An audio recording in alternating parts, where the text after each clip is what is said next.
रुकन कानून साज कौंसिल के कविता ने कहा कि तहरीक तेलंगाना के दौरान सहाफियों ने वजीर आला केसीआर के हर कदम पर साथ दिया, जिसको मद्देनजर रखते हुए वजीर आला केसीआर ने सहाफियों की फलाह व बहबूद के लिए कई प्रोग्राम्स को नाफिज किया है। रुकन कौंसिल के कविता ने पटनचेरू के जीएमआर कन्वेंशन सेंटर में मुनाकिदा TUWJ की दूसरी रियासती कॉन्फ्रेंस और इंडियन जर्नलिस्ट यूनियन IJU की 10वीं प्लीनरी का इफ्तिताह करने के बाद तकरीब से खिताब करते हुए इन ख्यालात का इजहार किया। रुकन काउंसिल के कविता ने कहा कि मीडिया तंजीमों की साख के अलावा जब नशर करने वाले लोगों से वाबस्तगी हो तब ही नशर होने वाली खबरों पर भरोसा होता है। अफसोस के साथ कहना पड़ता है कि मुआशरे का खबरों पर से एतमाद उठ गया है। उन्होंने तेलंगाना के खिलाफ खबरें लिखने और हुकूमत को बदनाम करने की कोशिश करने पर बाज़ तंजीमों को तनकीद का निशाना बनाया। उन्होंने सहाफियों को भी मशवरा दिया कि वो गुमराह कुन और मन घड़त को शाये करने से कबल अच्छी तरह सोच लें। उन्होंने कहा कि वज़ीर आज़म मोदी ने पिछले 9 सालों में एक भी मीडिया कॉन्फ्रेंस नहीं की है और किसी भी सहाफ़ी यूनियन ने उनसे सवाल नहीं किया, जबकि वज़ीर आला के चंद्रशेखर राव ने सैकड़ों सहाफ़ियों के साथ मीडिया कॉन्फ्रेंस की और सहाफ़ियों के हर सवाल का जवाब दिया। कविता ने कहा कि सियासी रहनुमाओं को शफाफियत और तहामुल का मुजाहरा करना चाहिए और उन्होंने कहा कि इंडियन जर्नलिस्ट यूनियन IJU को यह मुतालबा करना चाहिए कि मरकजी हुकूमत भी सहाफ़ियों के लिए फंड्स मख्तस करे, जिस तरह रियासत तेलंगाना ने 20 लाख रुपए मख्तस किए हैं। उन्होंने सहाफ़ियों को मकानात के प्लाटों के अलॉटमेंट का मामला वज़ीर आला KCR के अमल में लाने का यकीन दिलाया। इस प्रोग्राम में वज़ीर एक्साइज व सयाहत डॉक्टर V श्रीनिवास गौड़ और रुकन असेंबली क्रांति कुमार, प्रेस एकेडमी चेयरमैन अलम नारायण और सहाफ़ियों की बड़ी तादाद ने शिरकत की।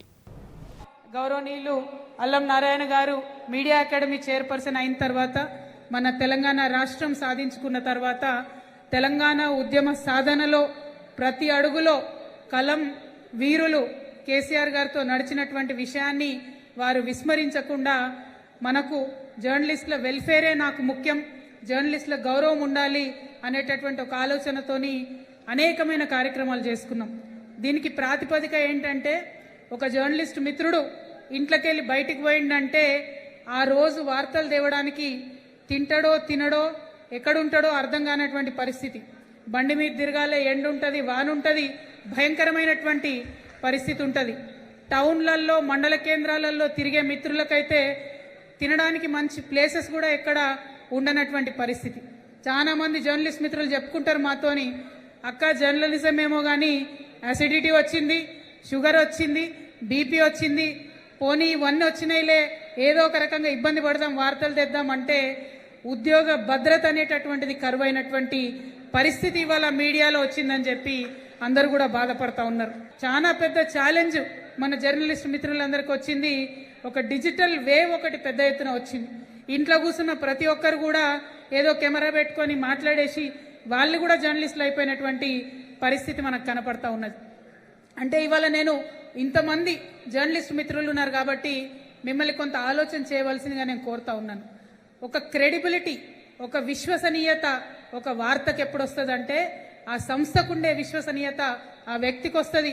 ఆ వ్యక్తి ప్రజెంట్ చేసేటటువంటి అంశంలో నీతి నిజాయితీ ప్రజెంట్ చేస్తున్నటువంటి వ్యక్తికి నిబద్ధత ఉంటే వార్త మీద విశ్వాసం వస్తుంది.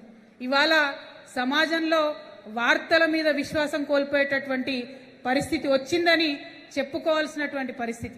బాధాకరమే అయినప్పటికీ అది వాస్తవం. కానీ కొన్ని పత్రికలు ఉంటాయి, ఏం పేరో తెలియదు, ఏం రంగో తెలియదు, వార్తలు మాత్రం తెలంగాణకు వ్యతిరేకంగా రాస్తూనే ఉంటారు. ఇక్కడ నాయకత్వం బాగుండద్దు, ఇక్కడ ప్రభుత్వాలు బాగుండద్దు, ఇక్కడ జరిగే కార్యక్రమాలలో కేవలం లోటుపాట్లను మాత్రమే వెతకాలే, దాన్ని భూతత్వంలో పెట్టి చూపించి ఫ్రంట్ పేజ్లో వేయాలి, ప్రభుత్వాన్ని బద్నాం చేయాలి. ఇటువంటి అంశాలను దయచేసి జర్నలిస్ట్ మిత్రులు కూడా కొంత ఆలోచన చేయాలి. ఎందుకంటే మనం తెలంగాణ ఉద్యమం నుండి వచ్చినటువంటి మిత్రులం.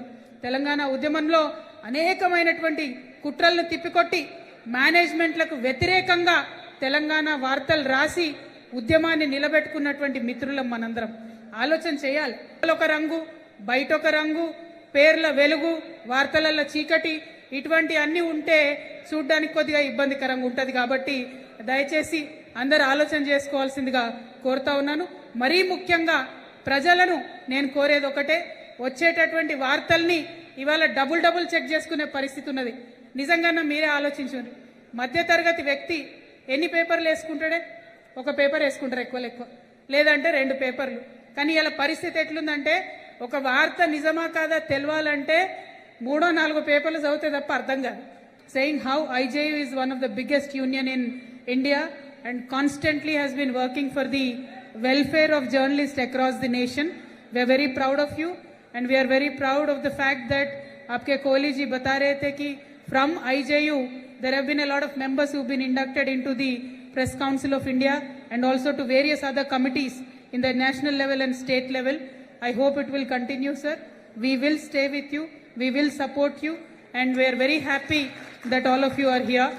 ప్రతి నియోజకవర్గంలో శాసనసభ్యుని స్థానంలో ఎక్కడికక్కడ ఎమ్మెల్యేస్ ఆ సమస్యను పరిష్కరించేటటువంటి ప్రయత్నాలు చేస్తూ ఉన్నారు. నేను కూడా నిజామాబాద్లో మా ఎమ్మెల్యేస్ అందరినీ కలిసి ఈ మధ్యనే కలెక్టర్ గారి దగ్గర కూడా మీటింగ్ పెట్టుకొని నిజామాబాద్ జర్నలిస్టుల సమస్యను కూడా, ఇళ్ల స్థలాల సమస్యను కూడా పరిష్కారం చేసే దిశగా ముందడుగేశాం. అదేవిధంగా రాష్ట్రంలో కూడా గౌరవ ముఖ్యమంత్రి గారి ఆధ్వర్యంలో తప్పకుండా పరిష్కారం దొరుకుతుందనేటటువంటి విశ్వాసం నాకుంది. మీ సోదరిగా మరొకసారి ముఖ్యమంత్రి గారికి ఈ విషయాన్ని గుర్తు చేస్తానని కూడా మీ అందరి దగ్గర నేను తెలియజేస్తూ మరి